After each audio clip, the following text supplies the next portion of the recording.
네, 여러분들 안녕하십니까? 대한변호사협회에 등록된 보험소송 전문 김경남 변호사입니다. 자, 금일은 제가 해상법 사건을 한번 갖고 와봤습니다. 해상법이 저하고 인연이 은근 깊은데 제가 소위 말해서 어쏘 변호사 때 해상법 전문 펌에서 근무를 했었고요. 대학교 박사과정을 입문할 때도 제가 해상법으로 처음에 입학을 했습니다.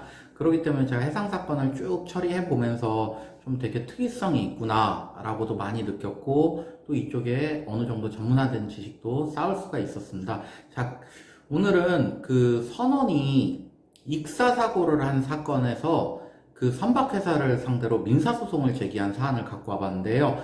이 선원분께서는 남태평양에서 그 참치잡이배에 승선을 해 계셨고, 그 당시에 그 배는 태평양 적도 부근의 항구에서 기항지에서 정박을 하고 있었습니다. 그 당시에 이 선원분께서는 과거에 친구를 만나러 여러분들 큰 배를 타다 보면 그 안에 그 제트 보트 같은 거 있잖아요.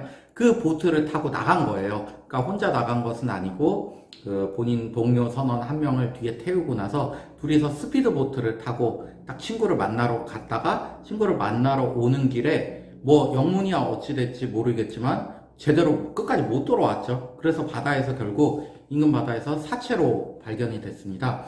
유족분들은 당연히 뭐 근제보험도 청구하고 이 선박회사를 상대로 민사소송도 제기하고 했는데요. 일단 결론부터 말씀드리자 그러면 선원 근제보험에서 이 유족보상금으로 1억 원 정도가 나왔습니다. 그리고 민사소송 진행한 결과에 따르면 약 2억 5천만 원이 인정됐습니다. 그럼 법원이 왜 이 사건에서 그렇게 스피드보트를 타고 나갔는데 그건 개인적인 사고가 아니냐라고 했는데, 어떻게 책임이 인정된지 그 부분을 제가 좀 살펴보겠습니다. 사고 당시에 이 선박의 선장님은 배를 떠나 있었고 배에는 2등 항해사만 남아 있었습니다. 이 선원분은 저희가 다루는 사안의 피해자분은 3등 항해사였고요.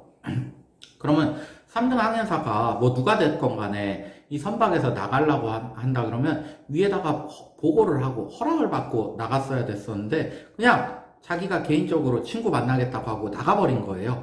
자, 이 사건 사고에서 결국 사망 후에 그 선장님하고 2등 항해사님이 경찰 조사를 받았어요. 이건 업무상 과실치상이 아니냐, 이건 직원 보호 의무를 위반해가지고 이 직원이 사망한 거 아니냐, 또는 선원법 위반이 있지 않느냐라고 조사했지만, 결국 이것은 이거 본인이 가지고 스피드보트를 허락 없이 갖고 나간 거기 때문에 형사상 처벌까지는 좀 어렵다라고 해가지고 혐의 없음 처분이 이루어졌습니다. 이것 때문에 유족분들이 당연히 근제 보험은 받을 수는 있을지언정 이게 선박회사를 상대로 이거 민사소송을 해서 이길 수 있겠느냐라고 고민을 많이 하셨을 거예요. 근데 결국 소송을 제기했는데 1심하고 2심은 이 사건 책임을 인정하면서, 첫 번째로 이 선장은 선박의 총안전 책임자인데 사고 당시에 굉장히 기상이 좋지 않았다. 그럼에도 불구하고 선박을 떠나 있었다. 두 번째는 선박을 떠나 있었다고 한다 그러면 적절한 직원에게 업무 지시를 내려야 되는데 이 부분도 없었다. 그냥 아무 선원에게나 업무를 대행토록 하면서 이런 선원들이 스피드보트나 이런 것을 타고 나갈 경우, 또는 육지로 이동할 경우 보고를 하고 어디로 간다는지 충분한 안전 조치를 취하게끔 하고, 그런 부분이 평소에 교육이 이루어지고 자리를 비웠을 때도 그러한 업무 시스템이 갖춰져 있어야 되는데 그런 부분이 수행이 되지 못했다. 그리고 이러한 과실로 인해 가지고 거기에다 더해 가지고 후속 조치, 이러한 사고가 발생했으면 빨리 그것을 인지하자마자 이 선원을 찾는 노력을 해가지고 선원을 구조했어야 됐었는데 그런 부분도 이루어지지 못했다. 이런 부분을 봐서 선박회사 측의 책임을 인정했습니다. 하지만 이 선원 입장에서도 그 선박을 무단 이탈하고 안전 의무를 또 게을리했기 때문에 그 선박회사 측의 책임을 40%로 제한을 하고 결국 유족 측이 60%의 책임을 지는 것으로 판결을 내렸습니다. 네.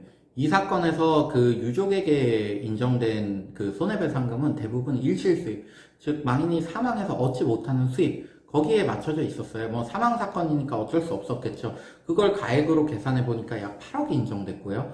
8억에서 한 40% 정도가 인정됐으니까 3억 2천이 인정된 것이죠. 그 중에서 또 저기 그 1억을 근제 보상으로 또 받았으니까 근제 보험으로 해결이 됐으니까 한 2억 2천에서 2억 5천 정도 요 정도 인정받을 수 있었던 사례들인데, 만약 유족분들이 여기서 불기소 처분 나왔으니까, 무혐의 처분 나왔으니까 더 다퉈보기 어렵겠다 해가지고 포기했었으면은 아마 이 금원은 받기 어려웠을 겁니다. 여러분들, 제가 이렇게 선원들 사고에 있어서 이런 선원 뭐 재해보상금 사건도 많이 다루고 있고, 선박회사 상대로 민사소송도 다루고 있고, 또 뭐 무역회사가 이렇게 저기 수출입 하는 도중에 컨테이너 박스 사건들도 많이 다루고 있고, 또 제가 얼마 전까지 해양환경관리공단, 지금은 해양환경공단이죠. 거기 대리를 하면서 뭐 과징금 사건, 이런 사건들도 뭐 여러 번 맡고, 뭐 예선, 뭐 배, 하여튼 선박 관련된 사건들은 이리저리 많이 맡고 있는 것 같습니다. 그렇기 때문에 특히 이런 선원이나 선박 사고에서 궁금한 사항 있으시면 언제든지 회사로 연락해 주시기 바랍니다. 자, 영상 마치기 전에 구독과 좋아요 한 번씩만 부탁드리겠습니다. 감사합니다.